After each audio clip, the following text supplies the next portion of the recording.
몽테뉴의 삶과 철학, 에세이라는 창을 통해 인간을 들여다보다. 16세기 프랑스, 혼란과 변혁의 시대 속에서 미셸 드 몽테뉴는 인간 존재에 대한 깊은 성찰과 통찰을 담은 에세이를 탄생시켰다. 몽테뉴의 에세이는 단순한 문학 작품을 넘어 인간 내면의 복잡성과 모순, 그리고 끊임없는 자기 성찰의 중요성을 일깨우는 철학적 메시지를 담고 있다. 그의 에세이는 오늘날까지도 전 세계 독자들에게 깊은 울림을 주며 인간 이해의 새로운 지평을 열었다는 평가를 받고 있다. 몽테뉴는 법률가이자 정치가로 활동했지만 38세에 은퇴하여 자신의 서재에 직구하며 에세이 집필에 몰두했다. 그는 고대 그리스 로마 철학, 특히 스토아 철학의 영향을 받았으며 회의주의적 관점에서 세상을 바라보았다. 그는 절대적인 진리나 권위를 의심하고 끊임없이 질문하고 성찰하는 자세를 강조했다. 또한 그는 종교적 갈등이 극심했던 시대에 관용과 상호 이해의 중요성을 역설하며 자유로운 사고와 표현의 자유를 옹호했다. 몽테뉴의 에세이는 그의 내면 세계를 솔직하고 담백하게 드러낸다.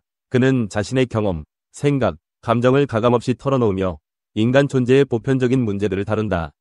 그의 에세이는 때로는 유머러스하고 때로는 진지하며 때로는 비판적이다. 그는 독자들에게 자신의 생각을 강요하지 않고 함께 생각하고 토론할 수 있는 여지를 남겨둔다. 몽테뉴의 에세이는 다양한 주제를 다루지만 특히 인간, 죽음, 교육, 우정에 대한 그의 통찰은 오늘날에도 여전히 유효하다.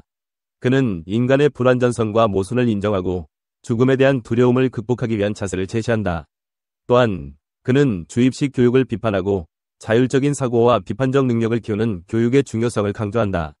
그리고 그는 진정한 우정의 의미를 되새기며 인간관계의 중요성을 일깨운다. 몽테뉴는 16세기 프랑스 사회의 한계를 넘어 보편적인 인간의 문제를 다루는 지성인이었다.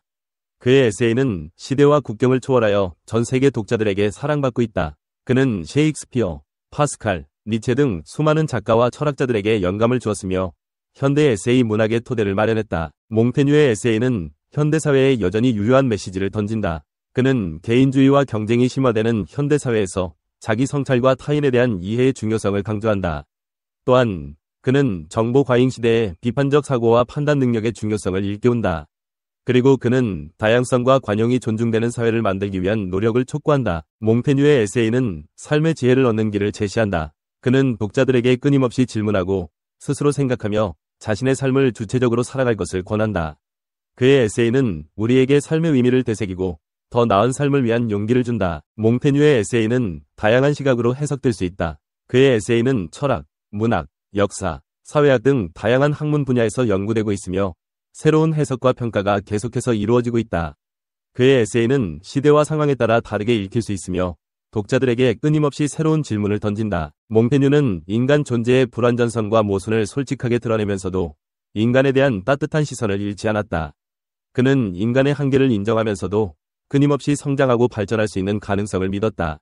그의 에세이는 우리에게 인간에 대한 깊은 이해와 사랑을 가르쳐주며 삶의 의미를 되새기게 한다. 자아와 사색, 몽테뉴의 수상록과 그의 삶.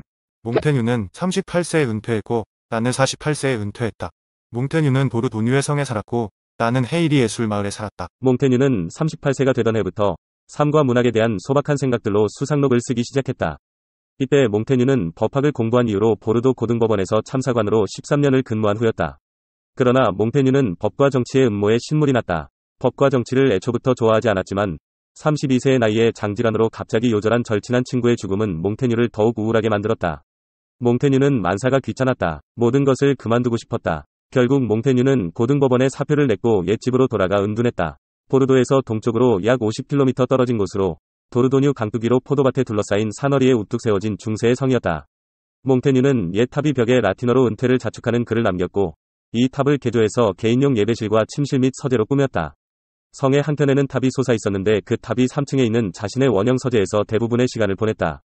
내 인생의 대부분의 날들을, 그리고 하루의 대부분을 나는 그곳에서 지낸다. 비록 몽테뉴가 은거했던 그 건물의 벽이 세월의 무게를 이기지 못하고 심하게 훼손되었지만 벽에 남겨진 몇몇 구절은 아직도 뚜렷이 읽혀진다. 1571년 38세의 나이에 생일날이기도 한 2월이 마지막 날에 미셸 드 몽테뉴는 법원의 공적 업무에 넌더리가 난 까닭에 고향의 품으로 은퇴했다. 그는 자신의 심경을 이렇게 썼다. 이제 이곳에서 그는 자신에게 허락된 절반 이상 남은 삶을 조용히 모든 근심을 털어내고 살리라. 운명이 허락한다면 그는 이 안식처, 조상이 남긴 즐거운 은거지에서 삶을 마치리라. 자유와 평온과 여유로움에 이 은둔지를 바치리라. 그가 하고자 했던 일은 자신의 시도를 신중하게 모은 글, 즉 에세이를 쓰는 일이었다. 여기서 에세이란 단어는 딱히 고정되어 있지 않고 성찰적이면서 유연한 것을 의미한다. 고전에 해박했던 몽테뉴는 삶과 죽음, 가르침과 배움, 지식, 인간 본성의 생물학적 측면에 대해 성찰하고자 했다. 몽테뉴는 자신의 사색의 주제가 대체로 자기 자신이라고 공언했지만 이는 대화를 활발히 이끌고자 하는 방편이었다. 몽테뉴는 자신의 명예와 엄적을 뽐내는 자서전 따위를 쓰는 오늘날의 최고 경영자와는 전혀 달랐다. 그는 자기 자신을 드러내는 것들을 새로 발견해내는 데 주된 관심을 두었다. 자신의 면모를 새로 바라보면서 그는 전체 인류에 대해 일반화할 수 있는 것들을 찾아낼 수 있었다. 그는 보통 사람, 그러니까 생각하고 다시 생각하는 보통 사람이었다. 그의 사상은 고요한 서재가 아니라 말 한 장 위에서 솟아나온 것이었다. 그는 오랜 시간 말을 타고 다니면서 생각을 정리했다. 그는 소르본 대학의 교수도 저술을 일로 삼던 학자도 아니었다. 그는 두 가지 측면에서 이런 사람들과 달랐다. 첫째, 그는 행동가였다. 그는 고등법원의 심사관으로 일하기도 했고 사업가였으며 보르도 시장도 역임했다. 이런 이력을 거친 뒤 은퇴하여 인생과 삶에 대하여 사색을 한 것이다. 둘째, 그는 반교조주의자였다. 그는 매력있는 회의주의자였고 불완전하되 고정관념을 고집하지 않았으며 성격이 분명하고 성찰적인 저술가였다. 무엇보다 그는 위대한 고전의 전통에 서서 인간이 되고자 한 사람이었다. 유용하게 보셨다면 이 주제에 대한 여러분의 의견을 댓글로 달아주세요. 영혼의 지식을 붙들어 매지 말고 이 둘을 통합해야 한다. 영혼의 지식으로 물을 주지 말고 빛깔을 드려야 한다. 타인의 지식으로 박식해질 수 있다고 할지라도 우리 자신의 지혜로만 지혜로워질 수 있을 뿐이다. 지식의 가장 명시적인 표지는 부단한 기쁨이다. 철학은 우리에게 사는 법을 가르친다. 철학이 거하는 영혼은 자신의 틀에 맞게 바깥 버팀대를 형성하고 결과적으로 우아한 자부심과 적극적이고 경쾌한 자세와 만족하고 너그러운 태도로 이를 보강해야 한다. 우리가 하는 담론의 진정한 거울은 우리 삶의 흐름이다. 과학으로는 지혜를 얻지 못하고 지혜는 산 경험을 통해서만 나타난다. 그러나 경험이 되기 위해 삶은 우리에게 사방을 바라보라라고 요구한다. 이렇게 열려있고 민첩하며 온 세상의 호기심을 갖기 위해 우리는 모든 코르셋을 벗어버려야 한다. 코르셋은 몸을 가두어 무르게 만들지만 우리는 단단해져야 한다. 코르셋은 형태에 대한 환상을 주는 반면 우리를 올가매어 답답하게 한다. 책을 뒤지고 머릿속을 채우면서 박학은 한 번에 두 가지 잘못을 저지른다. 박학은 진정으로 배움이 가능한 유일한 저작인 세계라는 커다란 책에서 다른 곳으로 정신을 돌리게 만든다. 그리고 성찰의 길을 가로막으며 학식으로 찬 두뇌가 올바르게 만들어지지 못하게 방해한다. 전문 지식은 현실을 무수한 조각으로 분할하면서 삶을 추방한다. 삶은 모든 것으로 이루어지고 우리는 그토록 다양한 이 모든 것에 부딪힘으로써만 사는 법을 배우기 때문이다. 유일하게 유효한 가르침은 사는 법을 알려주는 가르침으로 철학이라고 일컫는다. 이는 배우고 이해하며 배우면서 자신의 불완전한 상태를 개선하려는 열망이다. 이러한 열망은 열망에서 비롯되는 사유와 행동이 함께함으로 영혼을 즐겁게 한다. 이는 자기 자신의 흔들림에만 따를 뿐 타인의 흔들림에는 따르지 않으면서 끊임없이 길을 가는 영혼의 즐거움이다. 자신과 일치를 이루고 자신의 생각을 말하며 자신의 말을 행하기에 영혼은 즐겁다. 이러한 일치는 결코 고정된 것이 아니며 날이 가면서 재조정되는 것이기에 영혼은 즐겁다. 살고 있는 동안 사는 법을 배우지 삶이 지나고 나서 사는 법을 배워야 하는 것이 아니기에 영혼은 즐겁다. 자신이 거하고 있는 육체의 그 자신의 건강을 반영하는 역동적이고도 자부심에 찬 자태를 새길 수 있기에 영혼은 즐겁다. 매 순간 존재의 시련을 느낌으로 죽을 준비가 되었기에 영혼은 즐겁다. 이러한 존재는 실현되는 것이지만 다행히도 불완전한 것으로 다시 말해 새로운 진보에 열려있는 것이다. 지혜는 자신의 생각대로 다른 이들을 판단하지 않으면서도 자기 자신의 사유로 살아가는 기쁨이다. 지혜는 비슷함보다는 다름으로 더욱 풍요로워진다. 나와 다른 것은 나로 하여금 나 자신에게서 벗어나 다른 관점을 펼치게 만들기 때문이다. 너그러우면서도 지치지 않고 앞으로 나아가는 지혜는 무엇보다도 자신에게 속할 줄 아는 데 있다.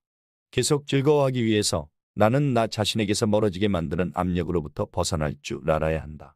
우리 각자는 내면의 자신만의 형태를 지니고 즐겁게 존재하기 위해서는 이러한 형태를 발견하고 간직해야 한다. 생성을 멈추지 말고 그대 자신이 되어라.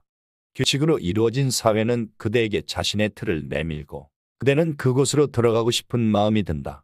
무수한 옛날 책과 요즘 책 앞에서 그대는 다양한 식으로 도피하고 싶은 마음이 든다.